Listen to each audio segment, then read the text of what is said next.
Lizzie présente J'ai appris le silence. Une nouvelle de Karine Giebel, issue du recueil D'ombre et de silence, lu par Michelangelo Marchese.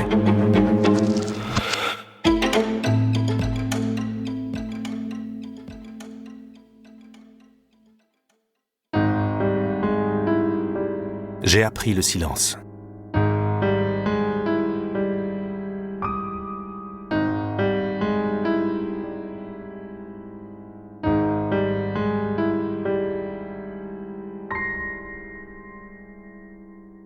Quand je sors de l'ombre, elle se fige de la tête aux pieds. Elle voit l'arme pointée sur elle, ses mains se mettent à trembler. Je les regarde s'agiter de petits soubresauts pathétiques, et je dois avouer que j'aime ça. Pendant de longues secondes, je savoure l'instant.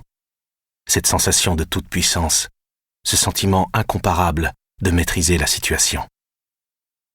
De dominer l'autre. Elle recule d'un pas, se colle contre la carrosserie de sa voiture. « Surtout ne bougez pas !»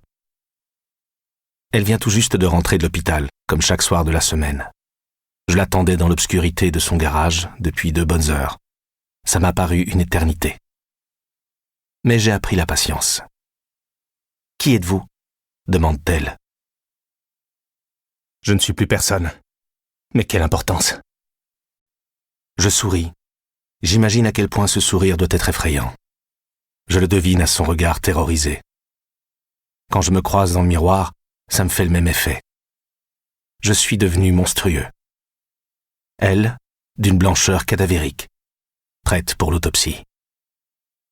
Pendant une seconde, je me projette dans l'avenir et vois son corps abîmé entre les mains gantées d'un légiste. Ça me laisse de marbre. Je m'avance un peu plus vers ma proie. La lumière tombe sur mon visage. « Oh mon Dieu !» murmure-t-elle. « Lui-même, pour vous servir. » Ma voix aussi a changé. Dure, sèche, aussi tranchante qu'une lame. « Qu'est-ce que vous me voulez ?»« Ta gueule. » Je n'ai même pas haussé le ton. Inutile. Elle a compris, elle se tait. « On va faire une balade, » dis-je en ouvrant la portière de son Opel. « Tu prends le volant. » Elle hésite un instant, j'arme le chien. Alors, elle monte dans sa voiture tandis que je m'installe sur la banquette arrière. « Ton portable. Vite. » Elle me le tend et je l'éteins avant de l'écraser furieusement sous ma semelle. « Démarre. »« On va où ?» ose-t-elle.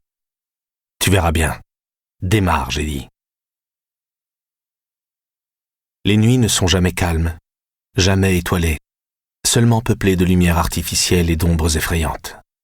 Celle du passé, celle de l'avenir, celle du présent aussi. Le sommeil est épouvantable, peuplé de dangers et de regrets. Ceux qui nous guettent, qui nous réveillent en sursaut.